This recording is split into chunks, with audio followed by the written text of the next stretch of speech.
Welcome, guys. Welcome to A Ghoul's Best Friend. A ghoul's best friend. I don't remember how you said it last time. A Ghoul's Best Friend. Oh, that's it. So annoying. It's so cute. Hello. How are you doing, Fee? I'm doing good. How is week 100 in quarantine? It's okay. I'm looking forward to next week. Me and my husband are going to be celebrating our 1-year wedding anniversary, so that's something to look forward to. Yay! That is something to Yay. look forward to. And like, you're not used to camping, right? Oh yeah, so Well, it's not really camping, but it's like glamping. yeah, it's Like like being a outside. tiny home. It's like one of those tiny homes in the woods, so hopefully we don't get murdered or anything. Is it air conditioned? Yeah. Okay, that's not camping or glamping. Wait, going to I a think cabin. I think it has air conditioning. I don't You better know. pray. I think I know that they have a shower in there. There's like a tiny shower, a toilet, and 2 burners on the stove and a mini refrigerator. Yeah, that's not glamping. That's just like we're going to the cabin. That'll be super fun though. Yeah, I know. It's I'm camping excited. for you, I think. It's camping for me. Well, I consider it camping because we're going to try to have a bonfire. So Well, that's how that's how you determine camping is a campfire. So yeah, I'm gonna go camping later and light the outside fire. No, but the fire pit, just light it up, and that's a camping. Yeah, I love camping. Oh my gosh. Let me ask you, have you guys reopened Richmond yet? So tomorrow we're doing phase 1, like we're doing the 3 phases approach for our governors doing that. I think North Carolina is doing that too. Yeah. So tomorrow they'll open nail salons and barbershops and hair salons. How is that phase 1? Yeah, I don't know. I think that's phase 2 for us. I think phase 1 was that we're allowed to be in groups under 10 again. And I think that it's just the stay at home. I think the stay at home order is still in effect. It's just lessened somehow. Like, I guess you won't be in trouble now. I don't know. Get a fine. Yeah, but phase 2, I think for us is haircuts and nail salons. But I think it was you I was telling earlier first of all, I never thought that we'd see a pandemic, right? Mm-hmm. And then second of all, I never thought that like haircuts would be like the theme of the protest. Like, we need haircuts, open the salons, it's our right. And it's like, I don't know, there's like a difference between your rights. I mean, if you're going to talk about your rights, then you should talk about your responsibilities, right? Like, as a citizen. Yeah. I don't know like how I mean, personally, I think I haven't even gotten to go to the nail salon for actually a year. And that's crazy for me because we used to go all the time. But the last time I got my nails done was for my wedding. So yeah, so it's like, I can chill on that. Right. But I'm so close to just giving myself bangs. Please don't. Seriously, don't. Dustin, if you're hearing this, we apologize. I'm apologizing in advance. Oh my gosh. There's this like part of Roman Holiday where Audrey Hepburn is like cutting her hair or something. It's so hilarious, but I was like, that's gonna be me if I don't. Have you seen the videos of people doing that? Yes. Oh my gosh, they're messing each other, messing themselves up so bad. Some people do look good. Some people do look good. Who did I see that looked really good? So one of our mutual friends like pulled it off really well. Mm-hmm. Also, I want to plug Spellbound Salon because Destin there does both me and Fiona's hair, and oh my gosh, she does such a good job. And now I think like whatever time it's been since we've been like 4 or 5 months, I think now that we're really like living this, we're like, Destin, you do such a good job. Mm-hmm. But That being said, we could wait, 3-4 months until things are opened back up and everyone feels safe. um Adrian sent me a video earlier of a police officer going to a restaurant, like trying to walk in a restaurant because he had someone had called in a complaint about social distancing measures not being taken seriously at the business, and Mm-hmm. people literally blocked the entrance. Like block the entrance. They're like, why are you here? Get out of here. We're gonna have to post it on Instagram because it made me so mad. And this one guy, the cop is like obviously trying to get in. He's like, just don't touch me, don't touch me, like starting this huge thing because the police officer wanted to do his job. And these people were like protesting, saying that the police officer was trying to violate their constitutional rights to gather and not follow social distancing. And I'm just like, I don't have any more patience for this. Yeah, there's so many crazies out there. Can Just you like do? listen to the rules. Can you just follow the rules? Just follow them. Yeah, I mean, I know that Florida had open patios, like restaurant patios, and I saw pictures of, the servers wearing gloves and masks, but the patrons aren't, which I Right. thought that was so weird.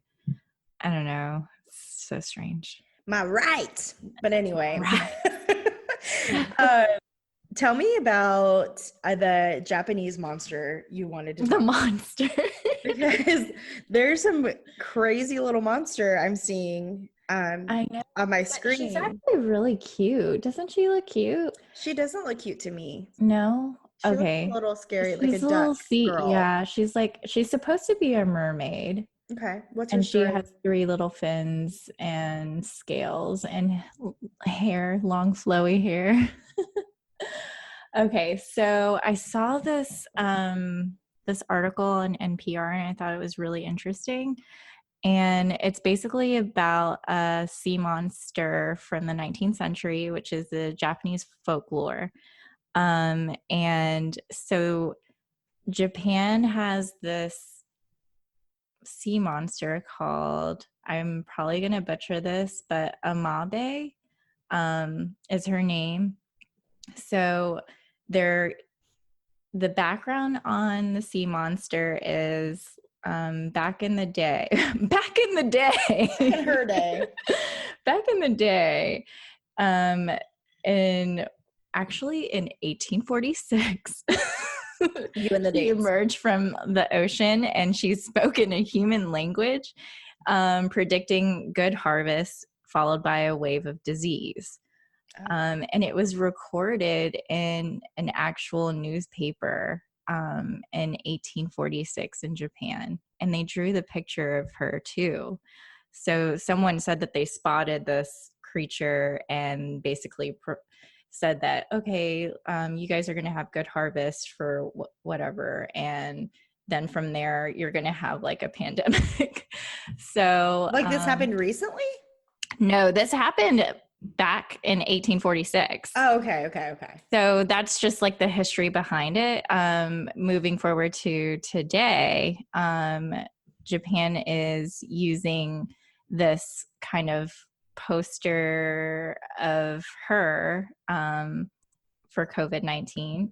So they usually like have her on like signs, public announcement signs that are, telling people to just be careful and to wash your hands. And Oh, that's kind of cool. yeah, I thought that was She's not that neat. scary now. It's not scary. No, Yeah. but that's So, cool yeah.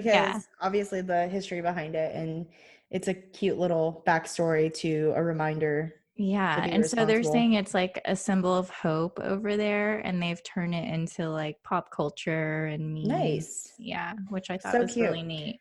Let's post her on Instagram too. Yeah. I like her. Um, so I wanted, okay, so I talked to my mom today, and I brought up, I remembered the story, this, I don't know, this creepy thing that happened to me. I remembered it and I brought it up to my mom today because I wanted to see if she remembered it or if I was just crazy. So when I was probably like 6 or 7, I remember going in my mom's room and my mom being super mean to me, just like, I'm sure I've told you this. But my mom was so mean to me, and she was just like, go to your room. Go to your room. I don't want to see your face again until dinner time. And so I was like crying, so upset, because my mom usually wasn't, the discipline girl. My dad was the discipliner. She was more of like the sweet one. And so I was really taken aback and I was really upset. And so I went to my room, and I remember her coming in shortly after, like maybe 20 minutes after, and saying, what's wrong? Like, why are you in here? You don't want to come downstairs and play? And I was like, you sent me to my room. And she was like, huh? No, I didn't. And I was like, Mom, you did. I mean, obviously I'm sick. So I was like, Mommy, not mother, you absolutely did. But anyway, Oh my gosh. I was just like, Mom, you told me I had to be in here. Like, you were really mean to me. I'm really upset. And she swore that I just made that up. Like, I remember like being little and like my mom telling me I was a liar. And so I asked her about it today, and I was like, do you remember that? And she was like, I actually do. And she said that at the time she didn't really want to freak me out with it, but she said that she had had a really bad headache and she had taken a nap like the hour prior. Oh my gosh. So that she didn't remember interacting with me whatsoever, and that she knows for a fact that she had locked herself in the room to take a nap because she wasn't feeling well, and that she knows that we had not talked. And so I'm like, did I have a crazy dream? Did I hallucinate? I mean, obviously my dad was home, but he doesn't remember any of the interaction. But I mean, that really freaked me out. And the fact that she said that she distinctly remembers that memory because she told me I was lying, because that she knew for a fact that we had not spoken. Mm-hmm. Fiona, like I just like remember it so vividly. It's just so wild. But that's my little ghost story for the day. Oh my gosh, that's crazy. Have you talked to your mom about it recently, or? Yeah, I talked to her today. Oh. Yeah, like all of this was today. Oh my Where she told me that. gosh. Yeah. Wow. So she's always denied it, but and like really not paid too much attention to it. But I was like, well, I want to talk about it. So tell me what happened. And yeah, that's when she told me And about how it. does she feel currently about it? Does she feel like it was? So my mom is, I don't want to say, she's like agnostic. Like in my family, my dad is the super religious, Catholic. Like when something scary used to happen to me, or I was scared, or I saw stuff, or whatever would happen to me, my dad would like hand me a rosary and be like, you need to start praying the rosary.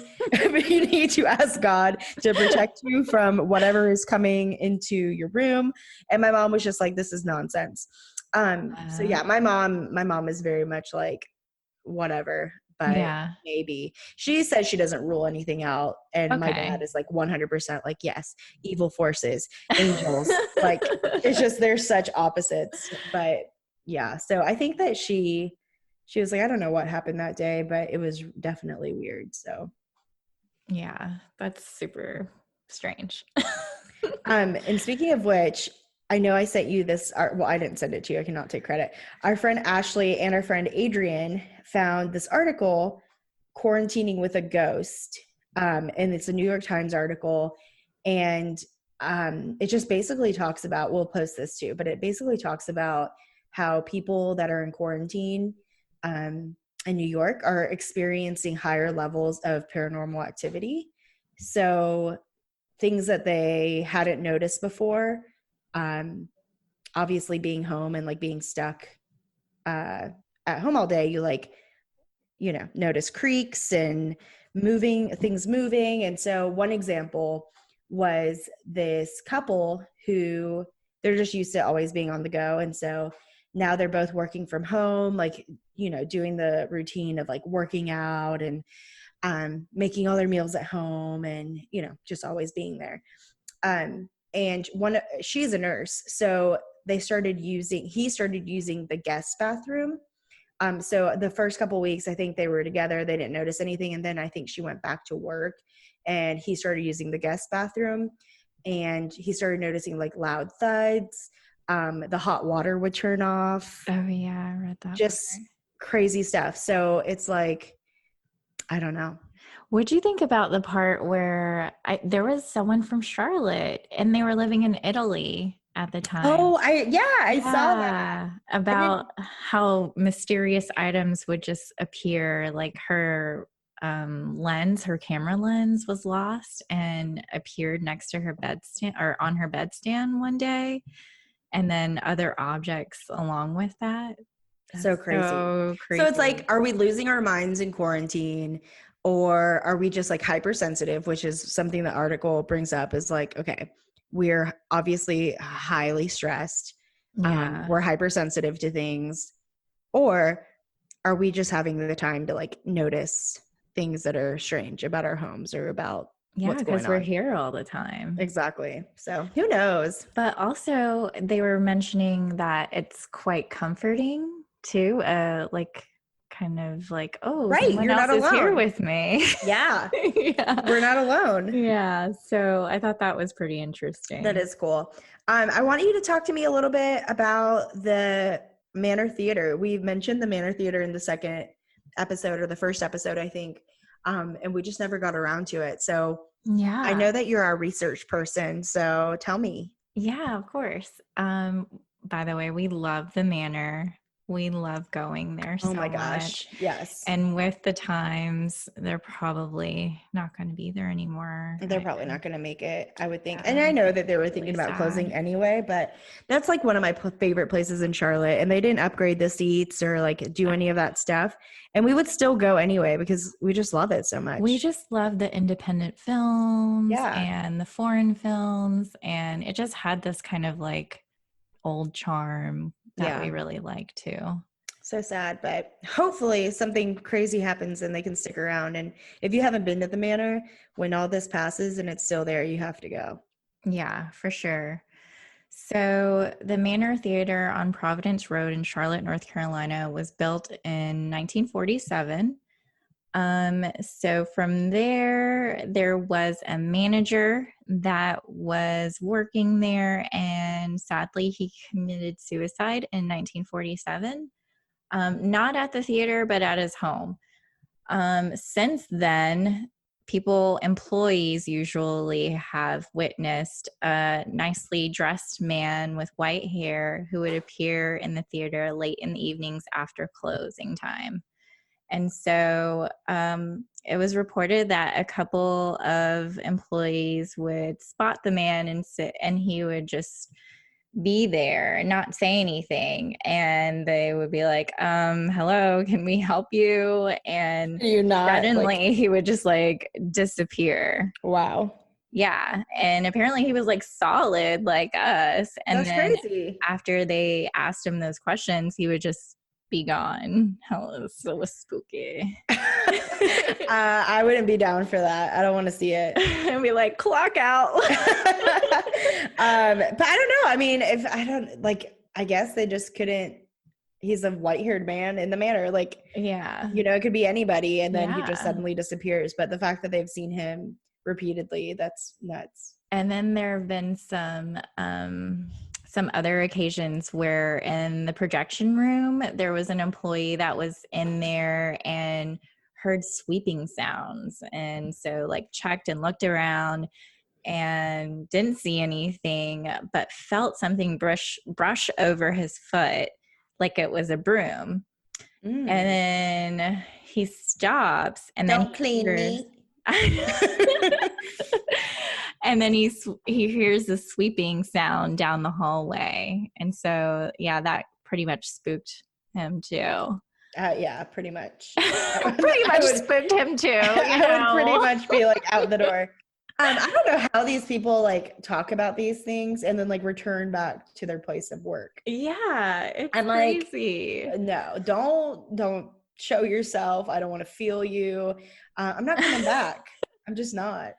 So that's not the only spirit that it has been haunting the Manor. There's another one. Yeah, apparently. Okay. This one is a lady. A lady ghost.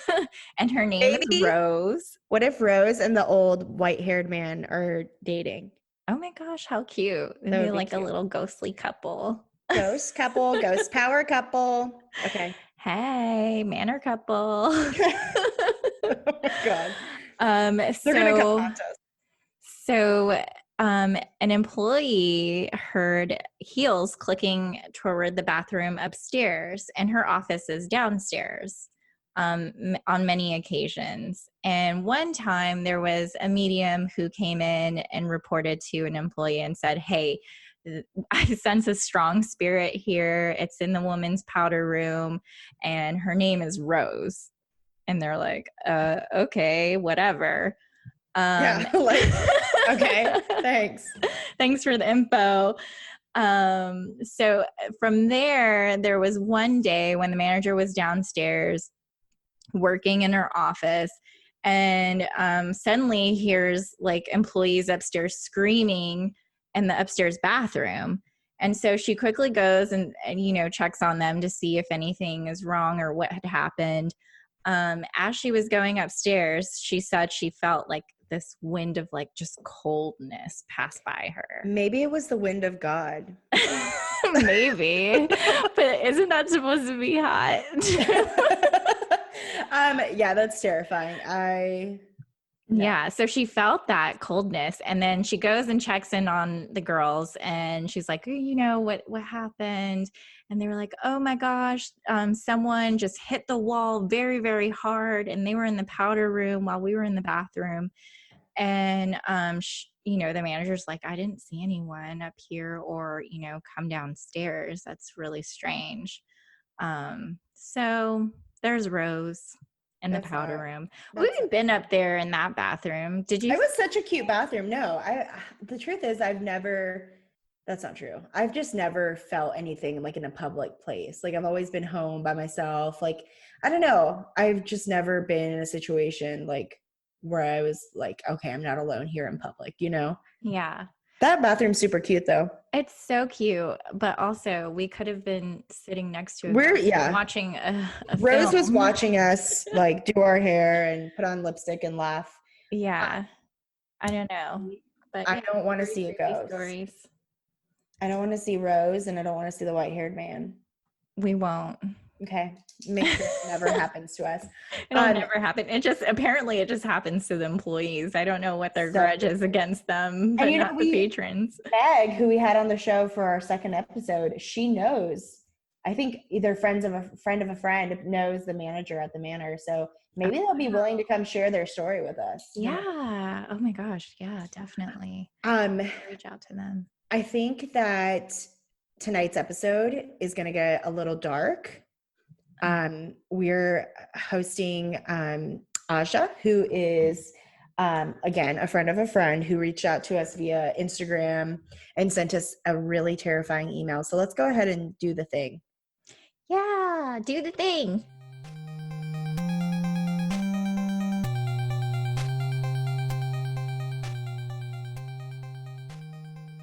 Okay, so I'm going to read a little snippet from Ashja. I have so many stories, but I have a dark family story I'd really like to share. It's a rather long it's a rather long two-part story about my late aunt and cousin. They both died of cancer.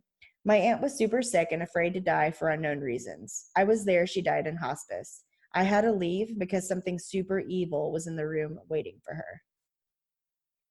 So that makes me feel dark and crazy. It's so dark. Oh my goodness. Just like our moods totally changed after reading it. Yeah, it's not a great story to tell. I had to get a drink. I don't really like telling that story, but I have lots of stories. I have got a really haunted life. Man. I don't know, since you've heard the first episodes, you know that like our vibe is super goofy, but we've talked about like obviously we're silly little idiots, but when we talk about this stuff, there are some things that like warrant seriousness and warrant like to be paid attention to. And I feel like this is one of those stories where it's like, okay, evil exists in the world. Like there is darkness. Like let's talk about it. So the floor is yours. Tell us the story. Yeah, I agree. I don't know. Yeah, I don't really find any jokes in this one. I don't know. This is kind of this is a cautionary tale. Absolutely. Yeah, let's see. Where should I start? Kind of my mom's side. It kind of starts from my mom's side. her side of the family, I don't know. We're not very close. They kind of, well, they used to do like the witchy thing. They used to be very witchy in their, like, I guess in their youth or whatever. Now they're super religious, but no one talks Oh. about what happens. But I don't know. I've seen some really bad stuff or That's whatever. so funny. Like, I feel like so my part of my family is Peruvian. I feel like in Peruvian culture, there's a lot of darkness and a lot of like witchcraft and, evil, like the evil eye and spirits and everything. And then, on the other hand, they're like, but we're very Catholic. And it's like, okay. Okay, strange. All the rituals, it's the same thing. It's all a ritual, you summon something or another. Right. So the part of the story I read was the very beginning, which was that you feel like there's darkness in your family, and you're talking about your aunt who had cancer, and that while she was passing, you felt a darkness in the room. So tell us about that. Okay, well, so this is like a family of three. So that the dad died of a horrible cancer too. So they all died of a horrible cancer. So I don't know the details of his story, but this kind of starts with my aunt. This is where I come in. So she was really sick or whatever, and she lived down in Wilmington. So my mom kind of moved her up here, and she got a little place. She sold her house and got a place on my mom's street. So sick, and like, she was like the weird aunt. She's the one, that, like, I don't know, I really like staying at her house. And well, not really her. It was like her and her son, which is my cousin, Right. So yeah. you just felt off while you were there. Like there was something off about the place. Well, it's off about them. Yeah, like they could be anywhere and you're still gonna feel off. It follows. Yeah. So this one particular day, like, I guess the part about I didn't put into the email, so one particular day, my mom had taken her, she had driven her to Duke, for a procedure or whatever, and drove her back in the car. She was, kind of laying in the backseat of her car and had no one to take her out.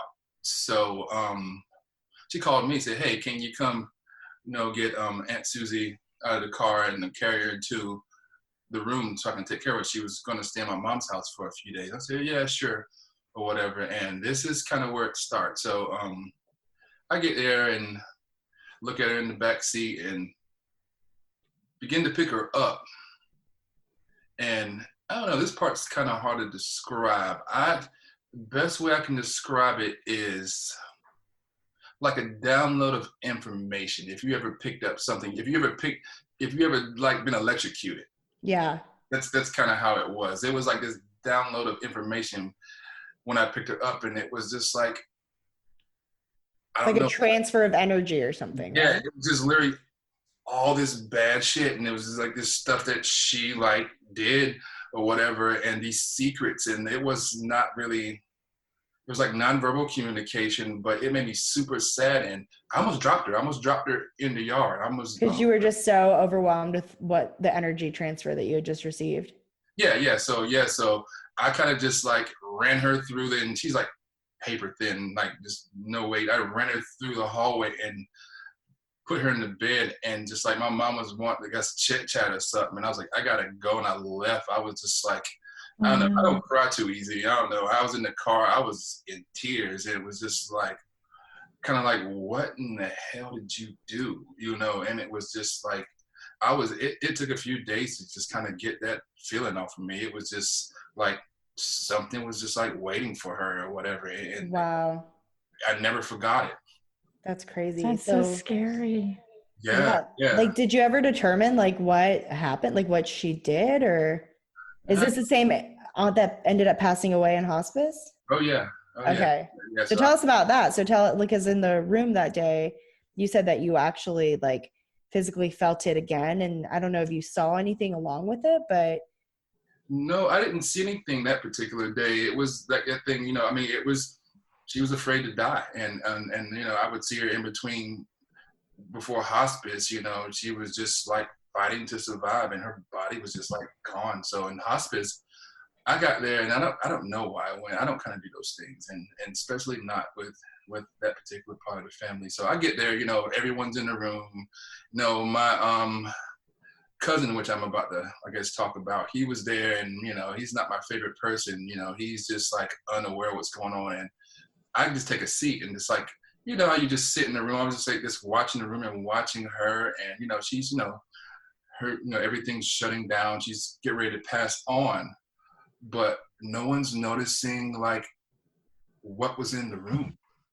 It was just only me, or either they were just not saying it, and it was just kind of like the same thing that when I picked her up, it was that same energy, and it was just waiting, and like it was thick in there, and like I just kept looking in the corners, and I couldn't point it out, and I kind of sat in there for like 45 minutes, and I had to leave. I left. I didn't stay there. I called my mom into the hallway, and I was just like, "Why y'all in here? Like, there's nothing in here. There's something in the room. Like you kind of know what happened when I told you about when I picked her up, whatever that is, it's in there. It's waiting. It's back. Yeah. Yeah. So like, I don't know, like what's your theory on that? Like just that she had done something dark in her life, or she just wasn't a nice person, and there was like, I don't know, like afterlife kind of thing, or like demonic, or like, I mean, how do you feel personally? Oh, it's definitely demonic. It was, and like, I don't know, and like kind of sad story. Like I have, I had an uncle, he's no longer with us, but yeah, I know a lot about that kind of stuff, because I mean, he was have a demonologist uncle, so I kind of know a lot about that stuff. So yeah, it was something really bad, and I guess I don't know what she did, but it was unforgivable, and I feel so bad for her. So it's almost like it was like the Grim Reaper, like going to take her to hell. I don't know. I don't wish that place on no one, but there's a place like that for I guess just punishment. I don't know. I don't know, hours later, my mom called me, and she kind of kept it brief, but like I told her what I told her in the hallway, and she was just like, she just said one thing. She said like, "Oh my God, son," she said my sister died like a dog. Wow.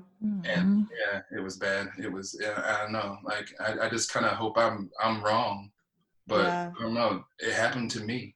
What a sad story. And like, just, I can't imagine how terrifying it would be. I mean, because we all know the feeling, right? Of like you said, being electrocuted, or of like something jolts you, like, and you get that, I don't know, I'm an empath. I know that it's not the same thing, but like if someone tells me a sad story, I feel like I'm living it. But it's like, if you have that transfer of energy that's like that palpable, I mean, that is so overwhelming. I would be terrified, scared, sad, just feeling all of the emotions. And yeah, I feel like I am too. I guess that's why I see so many things or experience so many things. But yeah, it can stay with you for a while, And I mean, I believe it can affect you and like physically make you sick, Oh, absolutely. Yeah, I feel like energy can manifest itself in really terrible ways. So then so you talk about your cousin who is the son of this aunt, correct? Yeah. So what's his story? Yeah, so I mean, I guess, let me see. That was like several years ago. So like fast forward 2 years. So like I had all this stuff going on or whatever. I don't know. I was kind of in divorce court. It was just like a bad time for me, and I really didn't need this to happen. So anyway, I'm like, kind of like figuring out my stuff. My like home life is kind of wrecked, and like, I'm just like, hey, so I took a trip, I'm like currently moving to a new place, and I was like, I need to have some fun. So I take a trip to New York. I'm going to see this motorcycle show, and I got a friend who's meeting me. So we roll out there, and like, we're having a good time. And so my cousin is kind of, he was diagnosed with, I guess, like stage 4 lung cancer. And he's like, at the time he was 44 or something. So, he wasn't a great person. He was, in and out of jail, never had a job, kept a job. His parents took care of him, and just a kind of disgusting person. Like, you wouldn't want to know this guy. So yeah, he was dying. My mom was kind of like, I guess my aunt gave my mom, she was the beneficiary of of her estate that was passed on to him. So he kind of had this tension with my mom, you know, and I kind of was telling her, like, just like, you just need to give it to him and like let him separate. have it. Yeah, I mean, because I mean, literally 2 weeks before he was dying, he was arguing with my mom over money. It's like, dude, you're gonna die. You have use for these things, and just take it. Yeah, just take it. Yeah, yeah. So my mom can do it. And yeah, he's dying. I'm on this trip or whatever, and she's trying to like sort him out and, you know, get him prepared just to, you know, leave the planet, you know.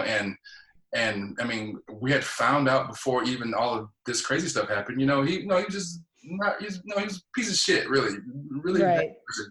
I mean, I mean, you know, kind of gangbanger dude. He set my sister and my cousin up to like have something bad done to them 2 weeks before he was dying. He was just, oh my God. Yeah. I mean, he was trying to lure them to a hotel, and like they found out like he wasn't even in the city. He was not even there. So I guess he had somebody waiting on he was trying to hurt my mom pretty much. Wow. Yeah. So terrible. So you know, I had no love for him. So, so you're telling me he basically put a hit on your family. Yeah, and well, that was the first thing. It gets worse. There was this. That was 2 weeks before he died. So this is like, I guess, after he died. So, you know, 2 weeks before he was dying, that was the first, I guess you call it, hit. Yeah. Wow. Yeah. So they didn't go to the hotel. Everything was fine. My mom still, you know, I didn't want to hear it. I got my own stuff going on. So I'm on this vacation, and you know, they're texting me details. My mom's like handling the funeral. So I told her, don't do it. Let someone else do it. You shouldn't be there. So I'm at this motorcycle show and answering, I guess, texts and phone calls. And my brother drives down to kind of like watch my mom. So my youngest brother, so he's down there. He drove from New York to be down there with her. And in the middle of the day, he sends me, he calls me, and I answer the phone. He was like, look at this, I'm gonna send you something. And it was his obituary. He wrote his own, I guess, thing or whatever, and he's like, read this. And if you know anything about, I guess, kind of gang lingo or like kites or whatever, like, this kind of encrypted message or whatever, that's what it kind of, the second hit comes in. So he's writing all this gang shit, in his obituary. Yeah. What? This man is insane. Who to touch at the funeral? What? At the funeral, he's like no longer on the planet, and like that was the last thing he wrote. Wow. So with his last wish, he wanted to do something evil. Mm-hmm. Yeah. Wow. Like he wrote it in his obituary. Like. Yeah. Wow. I'm shocked. So had I been like a couple hours away, I would have gotten in my car, took a flight, and went straight down there. So I called my mom up. So I'm on 10. I'm pissed. So I'm telling her, like, get the fuck out of there. Like, do not go to that funeral. Stop. Let someone else do it. Let the funeral home take care of his affairs. You get in your car, drive back to Charlotte. Get the fuck out of there. Get away from him. Yeah. So she did that, and it was fine or whatever. So so I'm just like, after that I had a bad weekend. So she picks me up from the airport.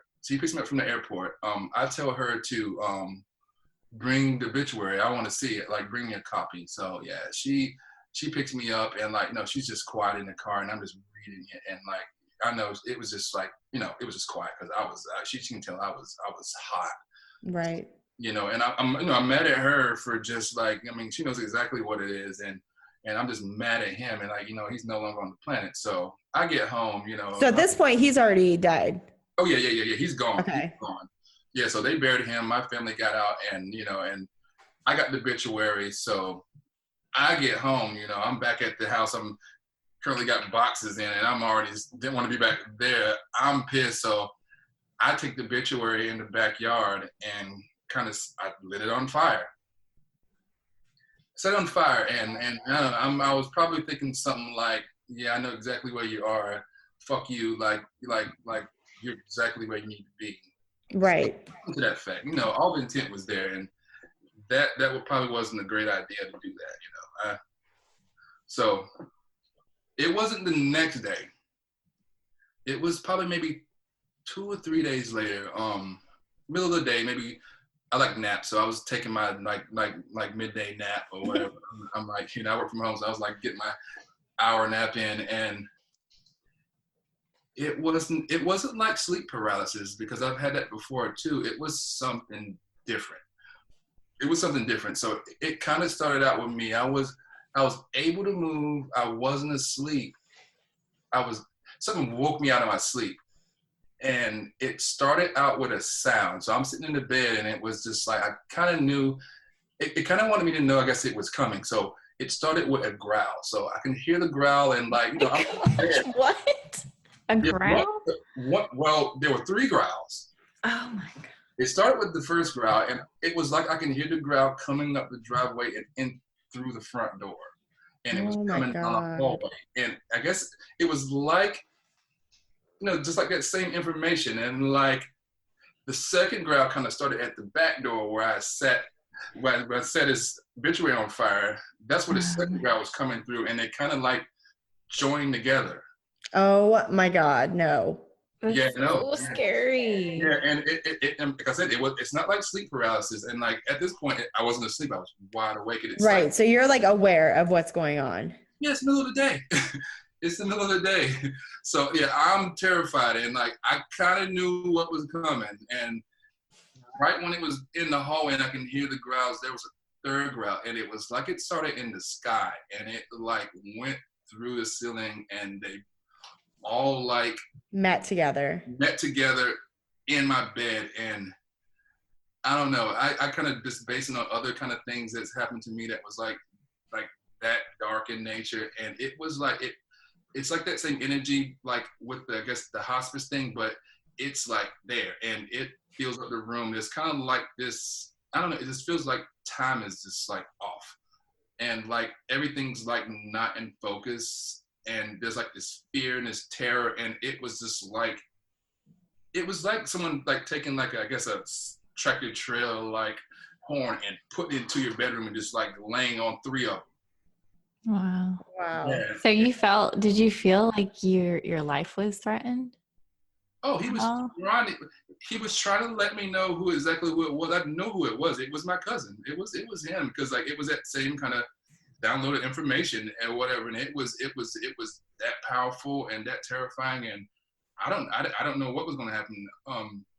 It wasn't like I was physically attacked. Mm-hmm. In that case, it was just more of like something deeper. Like it was just like it. Yeah, mentally and emotionally. Oh yeah, and that's kind of how like I guess it started. Like I don't know, and I don't know. I mean, how do I say this? Like I guess just like with his mom, like when I picked her up, it kind of just sat with me for a while, and like I forgot about it, and like I was at work or whatever, and I don't know. It was like over the like next 2 or 3 months, I just kind of got like just like super fatigue or whatever, and I don't know if it was the stress of all of that, whatever. But I kind of got sick. I had a health scare, and I don't know. I went to see my physician about it, and like I simply told him, I was like, I'm not crazy, man, but it was like I had something happen to me at work, like in the bathroom where I got super sick or whatever, and like I kind of know about these things, he's looking at me like I'm crazy, and it's like, man, I'm not crazy, but I was like, man, something's going on. Well, no, something kind of. I mean, I'm just gonna just be candid because it's what it happened. So like, something like came out of me that was like not supposed to be inside you. So what? Okay, so I can't even like it could be all things. I mean, it is what it is, and like I guess I guess I shouldn't hide any details. I mean, I was taking the shit, and it was like literally, it was like something was missing. It was like I've never taken one in my whole entire life, and like I just felt like something was gone, and I looked at it, it was all just like clear. Okay, so let me like try to break this down for myself. Please break it down. Okay, so basically there was like a spiritual warfare in your bed, mm-hmm. and you got attacked spiritually. Yeah. And then you were left feeling heavy, terrible, sick for months. Yeah. And then you were at work one day and you used the bathroom and something dark came out of you. Well, It no. was almost like expunged from your body. Wow. Everything was what that poop looks like. It wasn't. It was just like this. Like if you've ever seen like Ghostbusters or some shit, it kind of just looked like that. You know, there's that weird Slime. People like. Oh my gosh. Like ectoplasm or some shit. Wow. Wow. You were like possessed with like this dark force. Yeah. I mean, like it. I mean, he went through me. Like my thing. Wow. Got some places. Oh my goodness. And I'll never forget it. And yeah, I mean, I went and got checked out, and I went and got checked out, and got an appointment, and got a colonoscopy. I was like, this motherfucker done gave me cancer. I was like, I hope it was clear. I hope everything was. Yeah, me too. Like I'm still going back and checking up on it, but it's just like what you like. I would advise all your listeners, like, do not burn anyone's obituary. Don't burn anything. Yeah. Like respect spirits, even if they don't deserve the respect. Like maybe just distance yourself from that darkness completely. Exactly, because if you're in a fucked up place, I thoroughly believe that you can get a day pass to come back. And wow, that is traumatic. Ashja, I know that's not easy to talk about, so thank you so much for sharing that with us. That is crazy. Thank you so much. Oh my gosh. So before we let you go, tell me we obviously know that you believe in demonic forces, darkness, everything. And I know that you have many stories, so we'll probably invite you back on. But what is your theory like on nonviolent spirit? Like, do you think that this is like purgatory, like unfinished business type things normally, or do you feel like it is just like another spiritual realm, or what is kind of your theory on the supernatural in terms of spirits?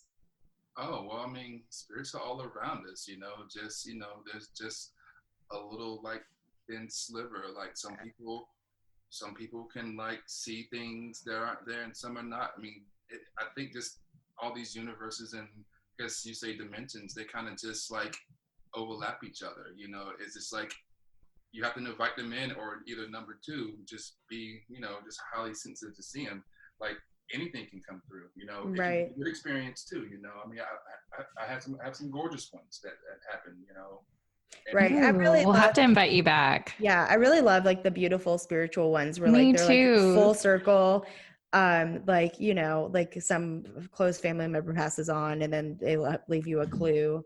I think this is the darkest story that we've had on the podcast so far. Yeah, but let's diversify because I mean we have to hear about this crazy. Yeah, they can't all be good. No. That'll be good. Yeah. I mean, I have some good ones too. I mean, I've even seen my first like animal spirit. I didn't know there was an animal spirit. And it was like a possum, which is my least favorite animal. But the story. There was a person who was in my home that saw it first and didn't know the story. So yeah, I mean, there's lots of things out here, all around us. You just gotta keep your eyes peeled. Gotcha. Yeah. All right. Well, Ashja, thank you so much for joining us today. We really appreciate it. We love talking to you. And yeah, we'll invite you back for some of those good stories. So yes, please do come back. Okay. It was a pleasure. Thanks so much for having me. Absolutely. Have a good night. You too. Bye. Bye.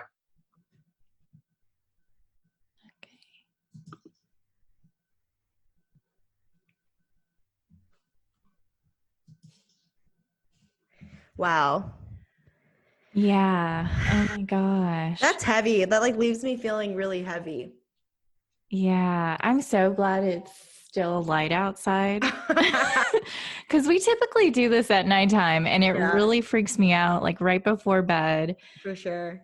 And I'm alone. I mean, I have the puppy here, but after listening to that, he'll protect me. He'll tell me if bad spirits are here and stuff. It's so funny because obviously, like, I was raised to believe there is a heaven and there's a hell, like in so many words, like not physically like a hell or a physical heaven, but, like metaphorically or energy. I don't know, weird. Like when you die, you either live in like this eternal blissful mindset, like almost like a dream, like a beautiful dream, or you can go have a nightmare for the rest of eternity.